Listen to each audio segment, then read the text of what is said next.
So it turns out that many of us have signed up for insurance with Ayo, but we do not know how to submit a claim.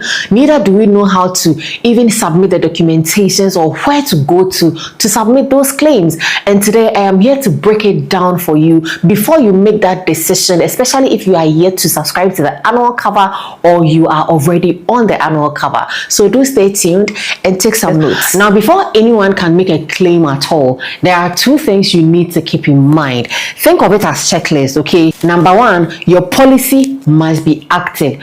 Thankfully, with the annual cover, it is just one-time payment, so you don't have to worry about during the year whether you are doing monthly payments or weekly payments. None of it is happening that way. It is just one-time payment. So as long as you have made that one-time payment throughout the year, your policy is active. So you have that one checked for you.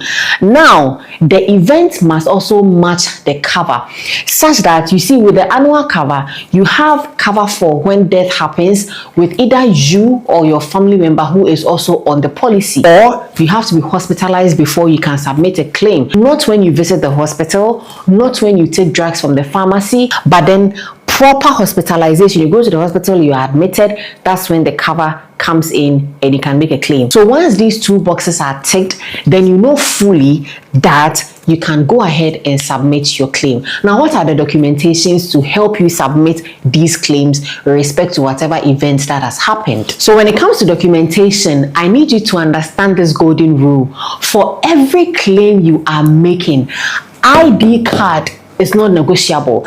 ID card of either yourself or the family member who is also on the policy, it is non-negotiable. It runs through every documentation or every scenario we are going to describe today. So we are going to look at the first scenario in the case of someone dying at home in the case of a Muslim, right? So there's going to be a letter needed from the Imam himself, and that letter has to be on an official letterhead, and it has to contain the contact details of the Imam for investigation purposes, and also it has to be stamped and sealed by the Imam.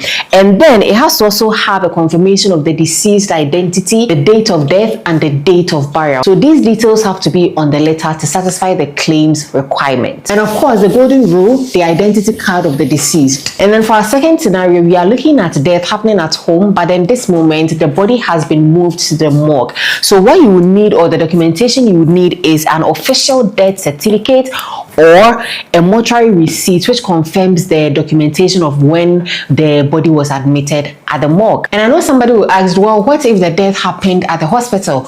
Well, it's very simple. You need the medical certificates of the cause of death of the person or the hospital OPD cards. Basically, the medical records that shows when the person was admitted up to the time